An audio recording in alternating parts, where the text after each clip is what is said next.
Our next speaker, wonderfully, is Matthew Kroenig, a regular at this conference, distinguished professor at Georgetown University, also with the Atlantic Council, author of several important books on international statecraft, an expert on nuclear weapons strategy. I believe he's going to speak to you about the moral imperative of American power. So, Matthew, thank you so much for joining us again.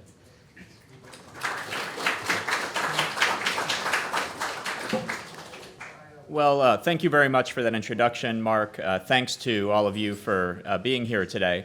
As was mentioned, my name is Matt Kroenig, and I'm a Christian and a national security expert, but I really, over my career, hadn't thought a lot about how those two things came together, and so I'm really thankful to Mark Tooley and to the Christianity and National Security Conference for the opportunity to reflect on how they complement each other.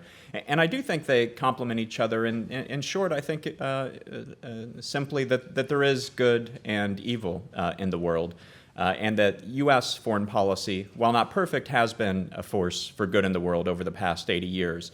And in fact, I'm writing a new book right now called Force for Good, How American Power Makes the World Safer, Richer, and Freer.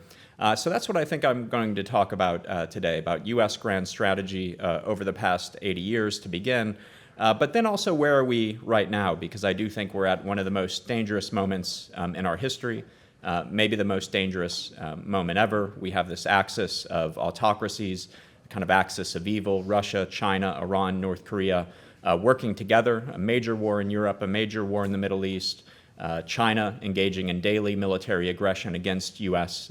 Allies that could result in a major war in the Indo-Pacific. And unlike in, say, the 1930s or 1940s when we faced a risk of global war, today our adversaries are nuclear armed, making it even more dangerous. So U.S. grand strategy over the past 80 years, the United States, it's sometimes said is leading the rules-based international system, and if you follow foreign policy, this is probably a term you've heard. Now, it's not perfect, and many make fun of it, but I think there is an element of truth to it, because one of the things that's different about the post-World War II system from all previous periods of history is just the degree of international institutions, organizations, treaties, agreements, in short, rules that didn't exist before. So United Nations, World Bank, International Monetary Fund, NATO, the Nuclear Non-Proliferation Treaty, the U.S.-Mexico-Canada Trade Agreement. And so this is what people are referring to as the rules-based system. But I really think this system has several important components, and one is American power and American military power. And I think often when people talk about a rules-based international system over the past 80 years, they forget that part. They focus on the rules and forget about the power that's required to enforce the rules. So the United States, after fighting two major wars in the 20th century, created strong alliances in Europe and Asia. Instead of fighting wars and then coming home as it had done before, the United States decided to stay.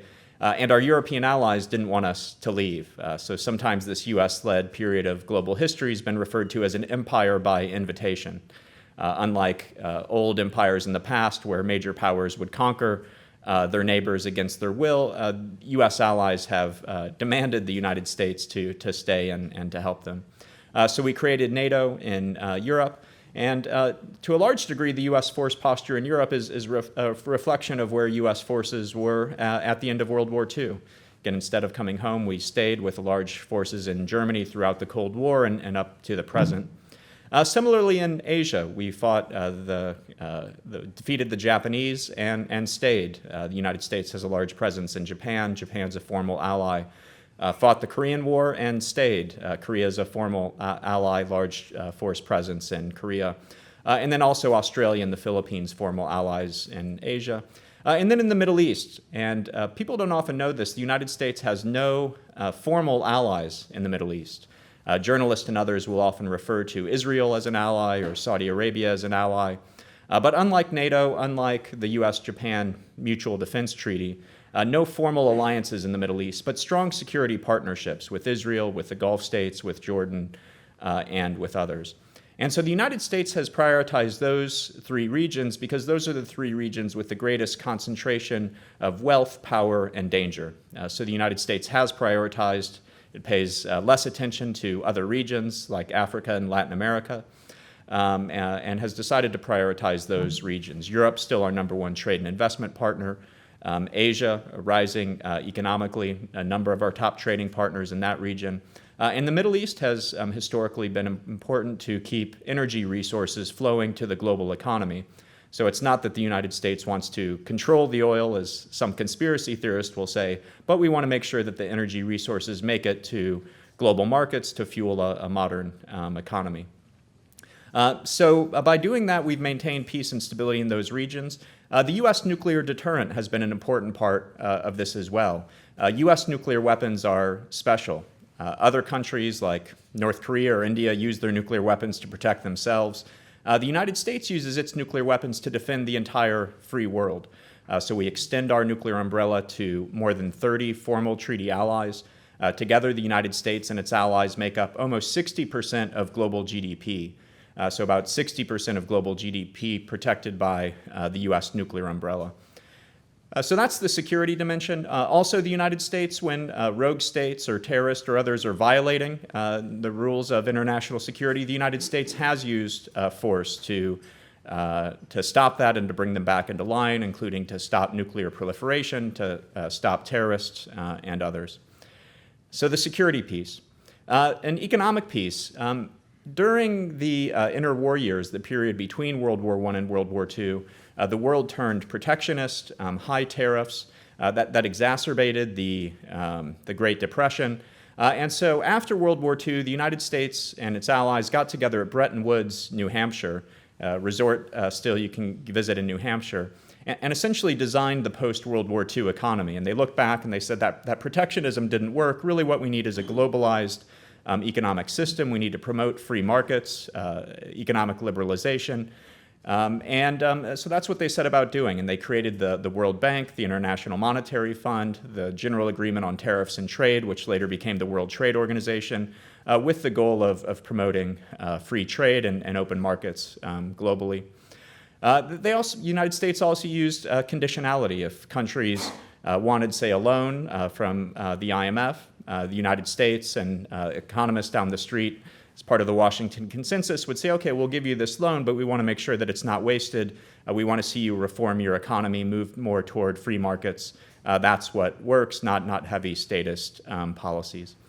And then finally, there was a values dimension of U.S. leadership over the past 80 years, working imperfectly and sometimes hypocritically, but working to promote freedom and human rights and democracy. So sometimes that was through occupation and rebuilding after war. In Germany and Japan, the United States helped to draft new constitutions, democratic constitutions for these countries. Part of it was through reciprocity. Being a member of NATO requires a country to be a democracy.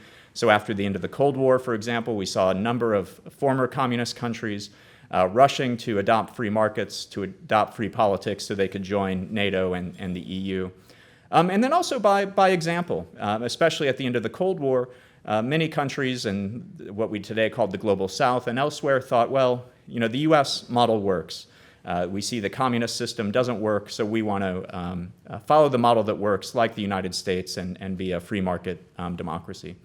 So I think this was essentially the grand strategy the United States followed over the past 80 years. Build a rules-based international system. Second piece is inviting other countries to join. And I think any country can join this system if they want to. So I mentioned the countries, communist bloc countries, who just a few years before were America's enemies, had Russian forces on them, nuclear weapons pointed at the United States. Just a few years later, the United States said, you want to join the club? Welcome. Become a democracy, adopt free markets, and you can be part of the club.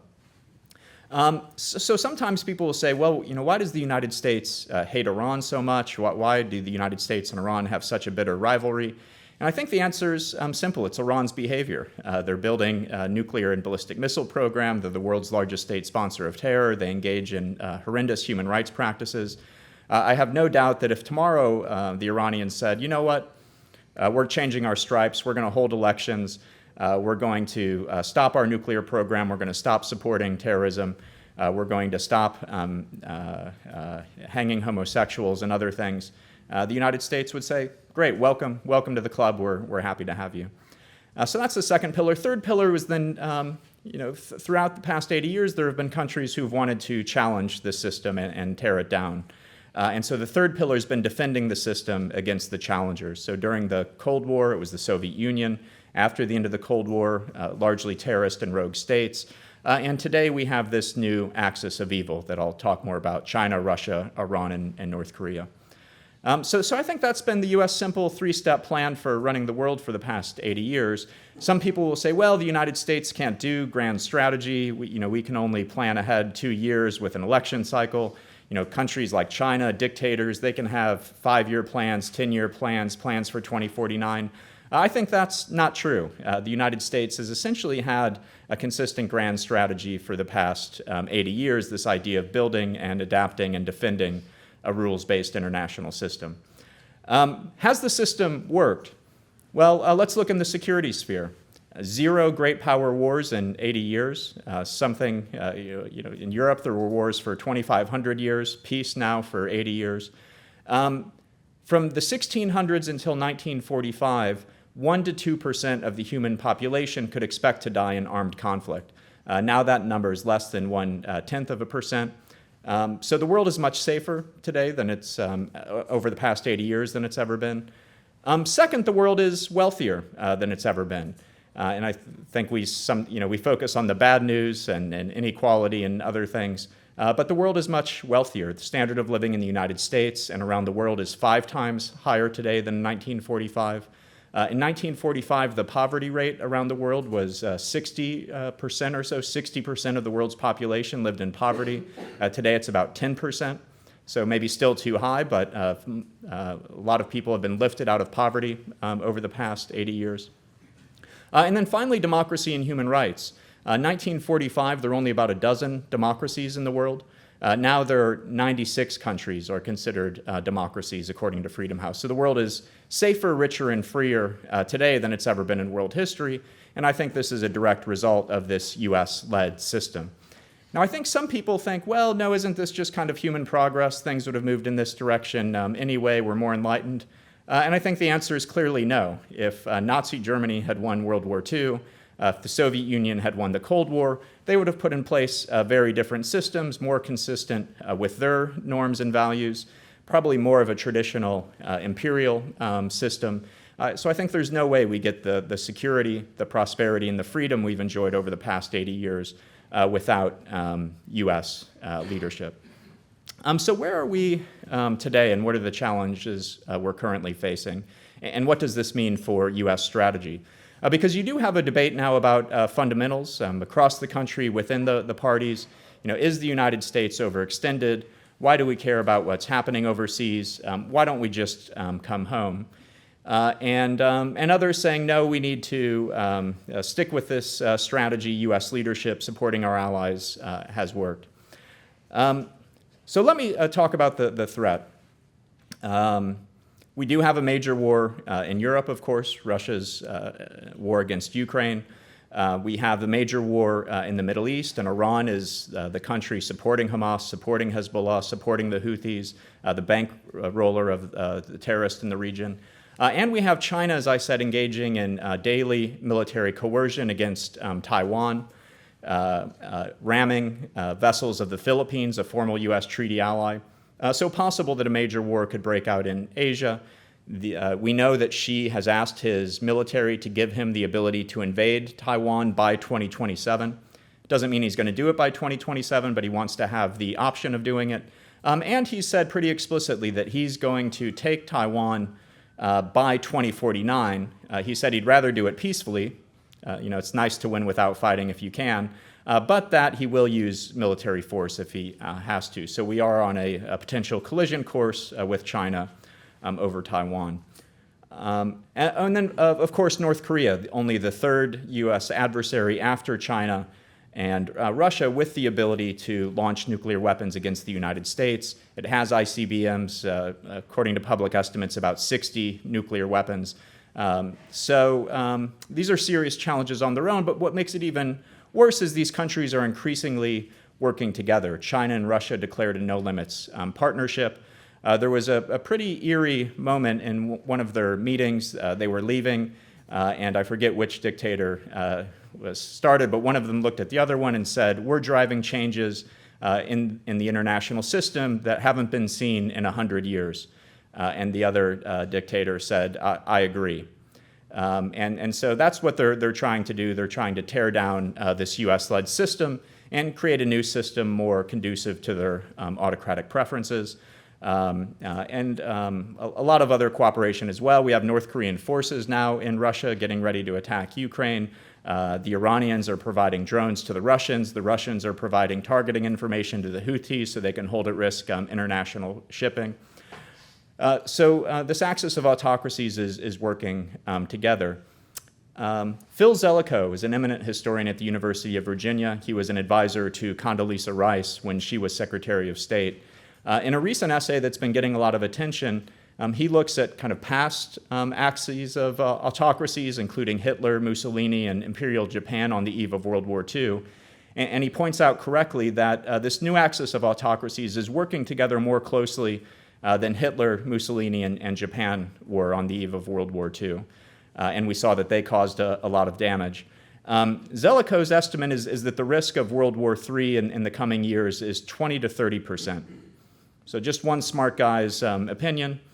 Maybe he's wrong. So if he's right, though, 70% chance we're okay, but geez, 20 to 30% chance of World War III in the coming years, that's pretty daunting.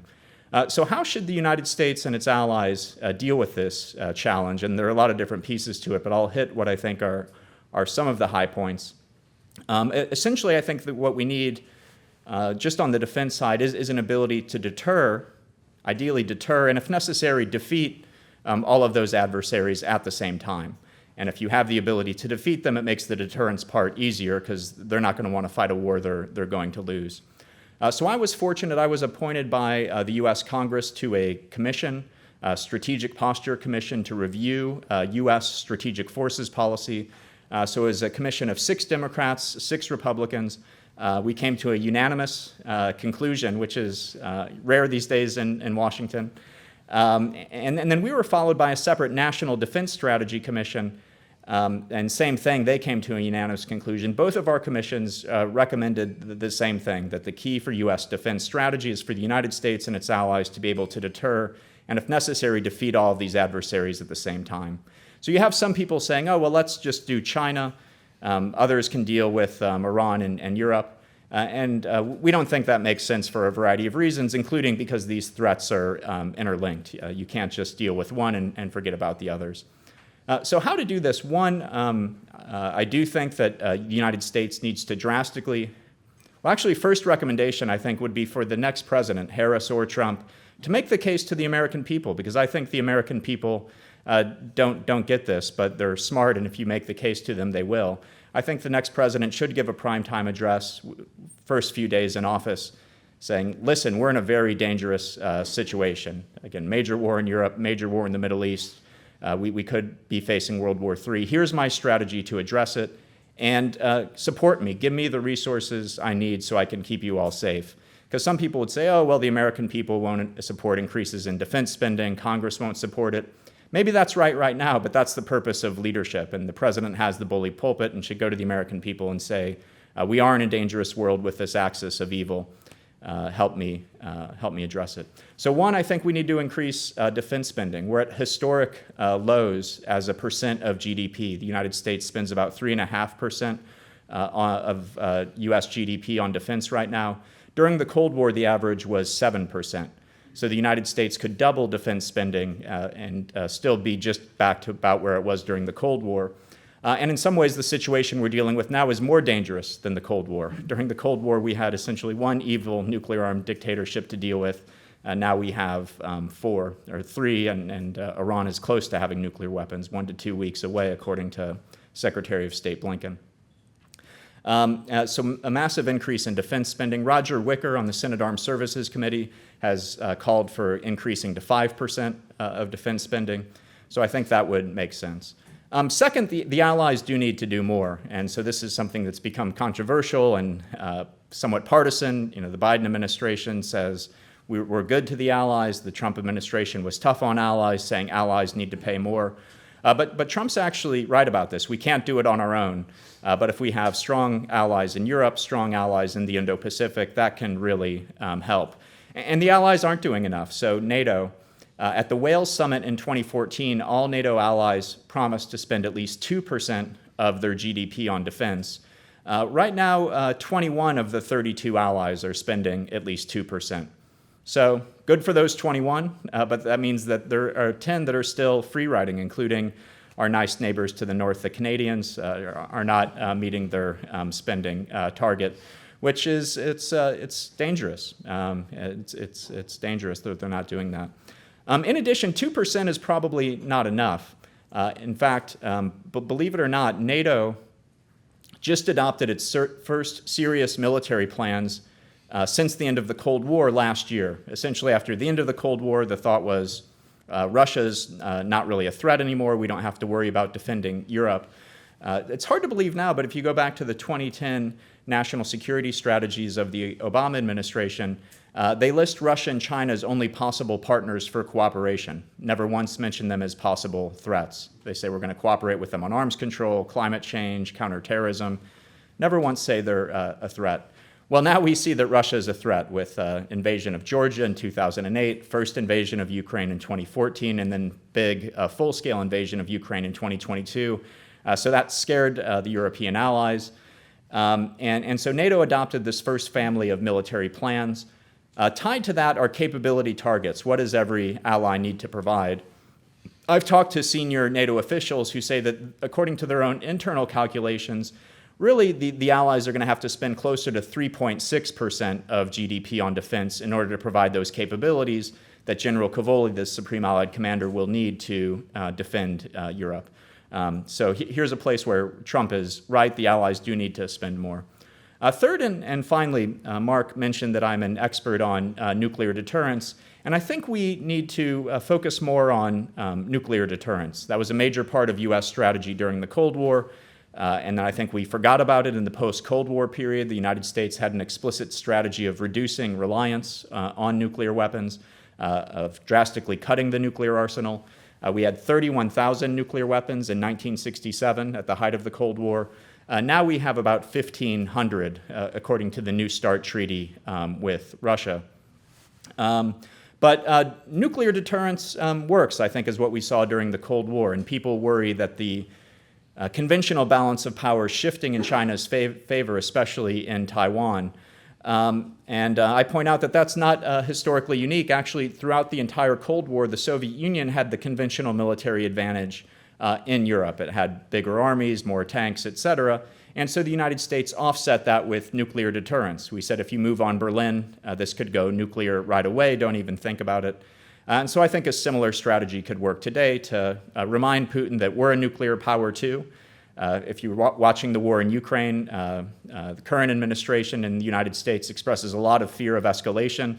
But we should be reminding Putin we're a nuclear power too. He should be worried about escalation. If he attacks a NATO ally, we might decide to use nuclear weapons. He shouldn't even think about it.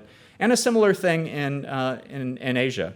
And the United States has always had a nuclear first-use policy in the sense that we'd say we might use nuclear weapons first, again, as part of our deterrent strategy. Then part of doing that well, though, is going to require a strategic forces buildup. So this is one of the things that our commission recommended. We released our report on October 13th of last year, so bad timing. Right after October 7th, nobody was paying attention. But we essentially called for the first nuclear weapons buildup since the end of the Cold War, and for the United States, like it did during the Cold War, to develop and deploy non-strategic or so-called tactical nuclear weapons in Europe and Asia to strengthen nuclear deterrence. We also called for a homeland missile defense for the United States to defend against threats from China and Russia. So you've probably seen Israel's impressive Iron Dome system, but the United States doesn't have its own Iron Dome. But I think that we do need that, and it is something that President Trump has called for, an Iron Dome for the United States if he's elected. And then a final piece, I think we just need to learn how to do deterrence again. So let me give a historical example. And I direct the Scowcroft Center at the Atlantic Council, named after former General and former National Security Advisor Brent Scowcroft. He was National Security Advisor both to President Ford and to President H.W. Bush.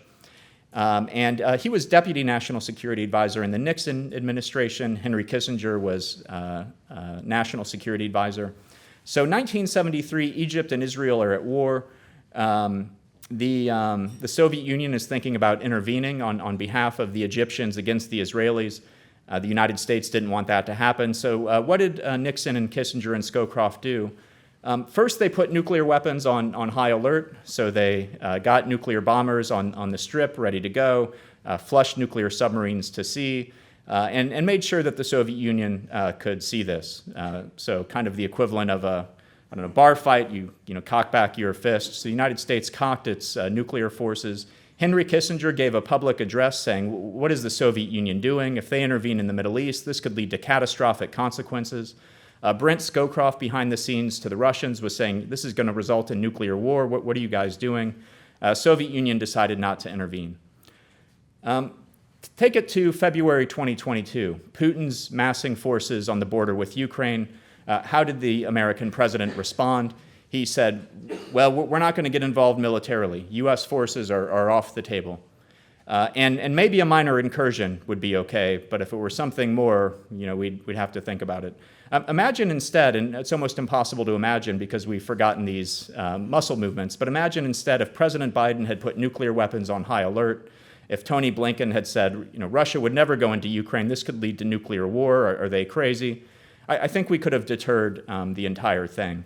So I think learning deterrence, again, is important. So in short, it's a dangerous period, but I think that if we learn some of the lessons, including looking at how the United States has led the international system over the past 80 years, we can succeed, I think, in deterring these adversaries, and with any luck, providing another 80 years of peace, prosperity, and freedom for the United States and for the international system. So maybe I'll stop my remarks there and look forward to your questions and comments.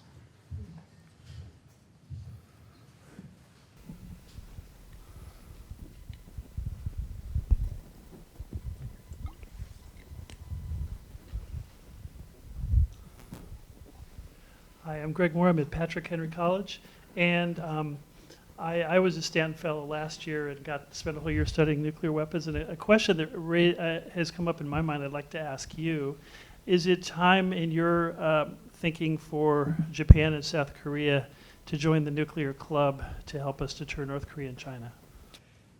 Yes, and this is a question that's come up over the years. Would it actually be in the U.S. interest for our allies to be nuclear armed and help us deter adversaries?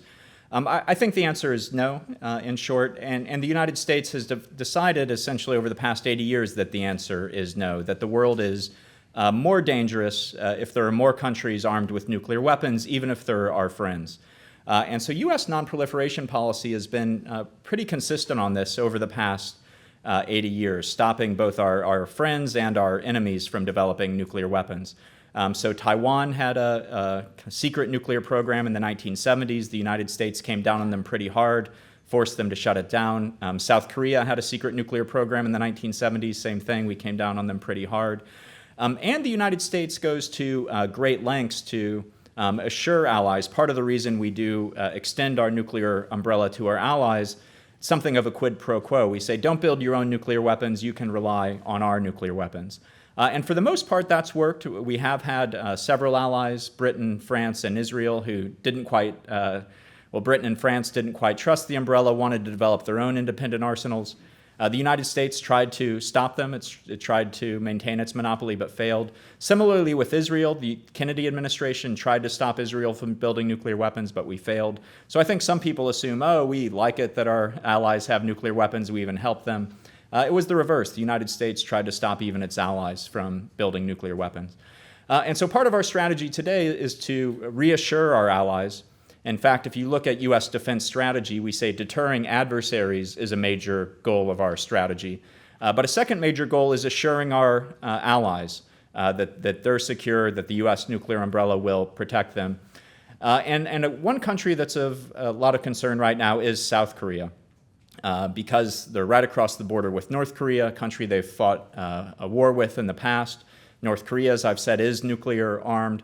And so the South Koreans are wondering, wait a second, if we get into a major war with North Korea again, maybe one that Kim Jong-un starts, is the United States really going to risk a nuclear attack on Washington, San Francisco to protect us? Is that really credible? Maybe we need to build our own nuclear weapons. So right now, public opinion polling in Korea, more than 50% of the Korean population say, yes, Korea should build its own nuclear weapons. Now, like most public opinion polling, the framing really matters. If you say, do you still believe that? If you know that the US is going to be mad at you, that China is going to be mad at you, then the numbers come down. So I do worry about some of our allies, but I think there is more the United States can do to assure them, including returning to some of the things we did during the Cold War. So during the Cold War, the United States did forward deploy its own nuclear weapons on the territory of South Korea. And that had both a deterrence and an assurance effect. The North Koreans knew that if they attacked and were overrunning positions of tactical nuclear weapons, the war could go nuclear right away. So it increased the credibility of that deterrent and deterred them from attacking. But it also assured the South Koreans. They knew the same thing, that America's nuclear weapons were there protecting them. After the end of the Cold War, we took all of our nuclear weapons out of Asia, but one of the things our Posture Commission calls for is for the United States to redeploy nuclear weapons in Asia. So I think if we do that, we can assure South Korea and Japan and deter North Korea and China. And that's what I would recommend, not letting the allies go nuclear. One other point on this, I talked about the rules-based system. The Nuclear Non-Proliferation Treaty is sometimes considered the most successful treaty in history. It's nearly universal. In the 1960s, President Kennedy gave a speech saying that within, I forget the exact year numbers, but within 10 to 15 years, there are going to be 25 nuclear powers. Well, here we are 60 years later, and there are only 9 nuclear powers. So the spread of nuclear weapons has been much slower than many people predicted, and I think that is in large part to the Nuclear Non-Proliferation Treaty. So that's another danger, too, if the United States starts saying, well, we care about these rules, except not our allies, it doesn't matter. They can build nuclear weapons, but the bad guys can't. That would undermine the NPT, and I do think the NPT has been helpful in stopping the spread of nuclear weapons to the bad guys, too.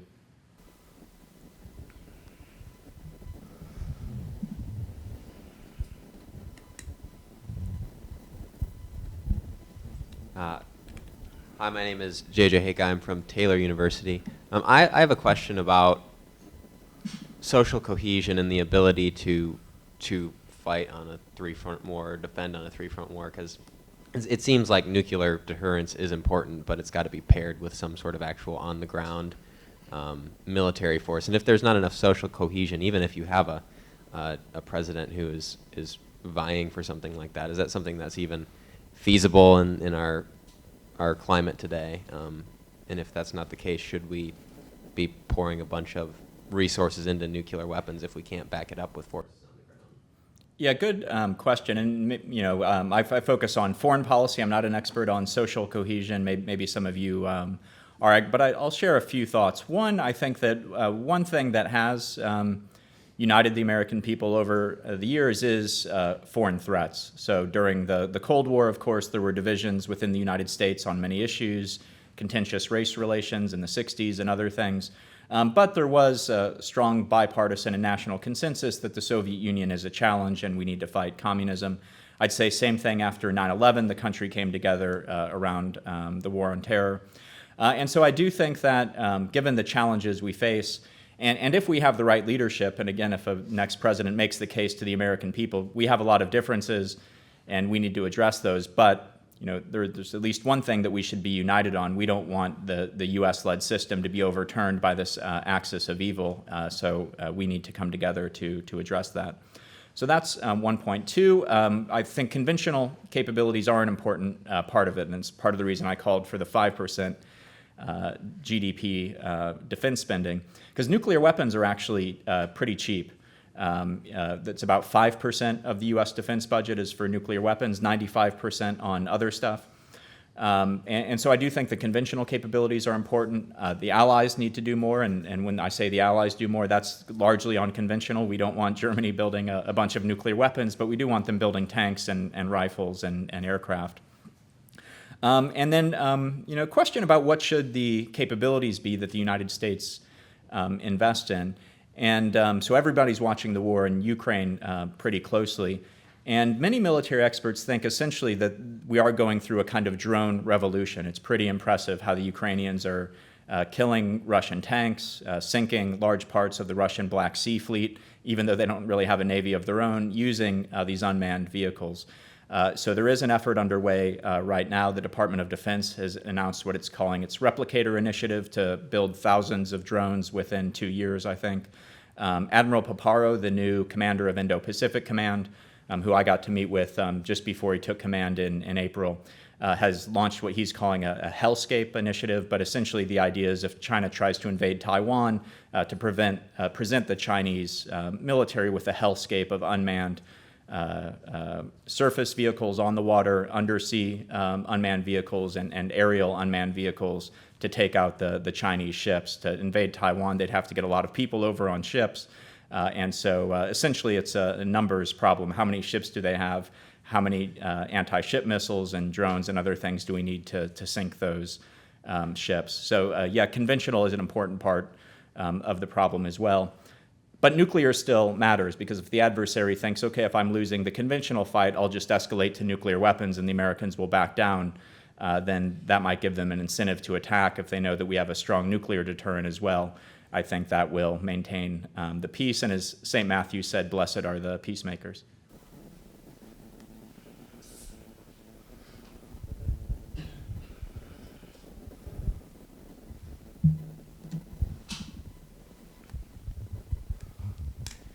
Hi, I'm McGregor Langston with Regent University, and I have two particular questions. First of all, the U.S.-Japan alliance has now moved to a level of security integration, and what we see with that is we're giving them the Aegis missile defense system. We are even having their destroyers sub in for our destroyers and our carrier strike groups. We're teaching them how to do their own carrier operations with F-35s. We're creating a joint command and then matching it with the joint command they just created. And so we're going to a level of security integration that I don't think we've quite seen before, not even with NATO. Do you think that this could constitute a paradigm shift in how we coordinate with our most important allies and how we try to secure some of the hotter regions in the world? Short answer is yes, and longer answer is, for many years, especially in Asia, I think the model of our alliances has been essentially that the United States will come in and defend our allies. And I think we're realizing, given the challenges we face, that doesn't really work. We rather need to be supporting their self-defense. We do need the allies to do more. NATO, our alliances in Europe and Asia are very different. So NATO, it's a multilateral alliance. We're allied with these 32 other countries, but they're also allied with each other. There's a headquarters, there's joint military planning, et cetera. In Asia, instead, it's a kind of hub and spoke system. We have an alliance with Japan, we have an alliance with Korea, we have an alliance with Australia, but they're not aligned with each other. And so some have called for a kind of Asian NATO. I think that's unrealistic anytime soon. But I think we do want closer collaboration with individual allies like the Japanese, and also more efforts to stitch together our alliances in Asia and our alliances in NATO in Asia. So over the past 4 years, or several years, NATO started something it calls the NATO IP4, the Indo-Pacific 4. So Australia, New Zealand, Japan, and Korea have been attending all the NATO summits. The Biden administration launched this AUKUS plan for Britain, the United States, and Australia to work together on advanced submarines and other technologies. There's this new Quad framework of India, Japan, Australia, and the United States working together. So I do think that in terms of global strategy, this is a place we're already going, and that does make a lot of sense. During the Cold War, breaking the world up into separate regions maybe made sense. We'd have our Europe alliances and our Asia alliances. But I think increasingly the challenges we face are global, and so the alliances we need to be global. So stitching together European, Asian, and North American democratic allies, I think, makes a lot of sense. It looks like Mark in the back has a question too, but please go ahead. Just one follow-up question. If war was to Sure. go hot, do you think it's possible to use tactical nukes without upscaling to ICBMs and stuff? Yeah. So this was a question that people wrestled with during the Cold War. In fact, Henry Kissinger made his reputation as a young man writing a book on limited nuclear war, and it was a New York Times bestseller. So kind of hard to imagine today a young Harvard professor writing a book about nuclear strategy that becomes a bestseller, but it was a different time, 1957. So this has always been part of U.S. strategy to, if the Russians invaded Berlin to threaten anyway limited nuclear war as a first response, and we had a lot of non-strategic tactical nuclear weapons on the battlefield to make that credible. But then the question people would ask is, okay, so Russia invades, let's say we use 10 nuclear weapons, Russia uses 20, we use 40, they use 60, doesn't it just escalate to a major nuclear war anyway? Fortunately, we don't have any empirical data, so we don't know. But my answer would be, I think you have to at least try, because the alternatives are suicide or surrender. So if you just say, well, it's going to go large scale anyway, let's just, massive nuclear strikes against Russia.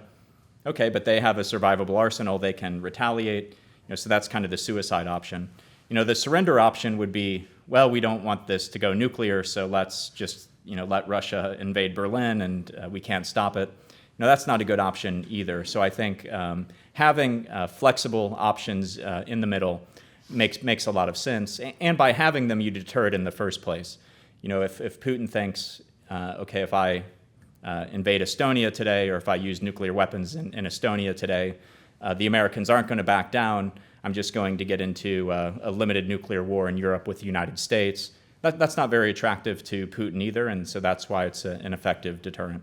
But the logic would be that, again, to deter it in the first place, and God forbid if deterrence failed, that at some point Putin would say, okay, well, it's not worth fighting a full-scale nuclear war over Estonia. I'm going to look for an off-ramp. Ethan Womble, Kroenig University. I was wondering, for our nation in the coming decades, would you see any benefit for us kind of adopting an isolationist stance where, we're still going to have a modest defense budget and have a good presence in the world, but we could transition some of those funds to domestic issues where, we see Ukraine pour trillions of dollars into it, and there's not really an end game in sight? Well, so I'll say a few things. So one, the direct answer to your question is I don't think so. I think that it's a globalized world, whether we like it or not. We can't retreat behind Fortress America. It's not realistic. And I think we saw that even in the 1900s. We wanted to stay out of Europe's wars and ended up getting dragged into 2 world wars anyway. So I think the lesson we learned after World War II is it's much cheaper and easier to just stay there and deter the war in the first place than it would be to come home, let Putin or Xi or somebody else dominate the regions, and then we have to fight our way back in World War III later. Cheaper and easier to stay there and deter it. And so that would be my answer. Also economically, if you look at the U.S. GDP, a large, it's a globalized economy, so a lot of jobs in the United States, a lot of the markets that create jobs in the United States are coming from international trade. So wouldn't want to cut ourselves off that way. We'd be much poorer if we did that. And the security and the prosperity is interlinked. If there's a major war in Europe or in Asia or in the Middle East, that disrupts our trade and investment flows in a way that would hurt us in our pocketbooks. I guess final thing I'd say is also if, we already see that Russia, China, and others are messing around in the United States. Chinese setting up police stations, Russia interfering with elections on social media. I think if they were strong enough to dominate their own regions, their ability to intervene in the Western Hemisphere and even in the United States would be greater. So I think we also protect our democracy at home by having a more forward-leaning posture. So that's the first main point. On second point on Ukraine, I share your frustration with the Ukraine strategy. To be honest, I don't think we have a strategy right now. So early on, right after the invasion, the Atlantic Council, where I work, we published a recommended strategy for the United States and its allies. I was one of the authors. Steve Hadley, former U.S. National Security Advisor and member of my church in Christ Church in Georgetown, was one of the other co-authors.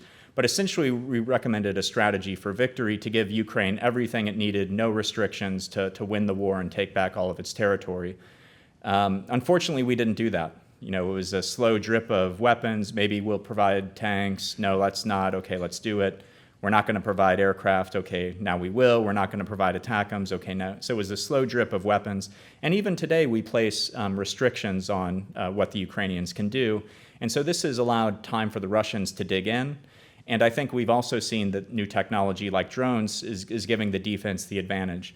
So at this point, I don't see how Ukraine can succeed in taking back all of its territory. And so what is the current strategy? The current administration says we're going to support Ukraine as long as it takes. But as long as it takes to do what? Is it to take back all of its territory? I don't think anybody thinks that's possible.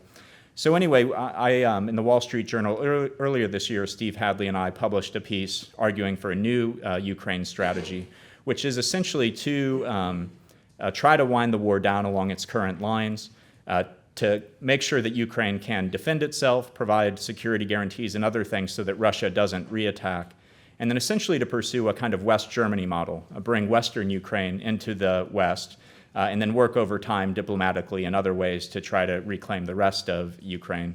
So I think that makes more sense, and I think is consistent with what President Trump has said about his effort to end the war and quickly. And then Zelensky has also been talking about a strategy for victory, and the reports of that are pretty similar to what we've recommended, essentially to wind down along the current lines, provide guarantees for Western Ukraine, and worry about the rest later. Matthew, thank you. Oh, thank you.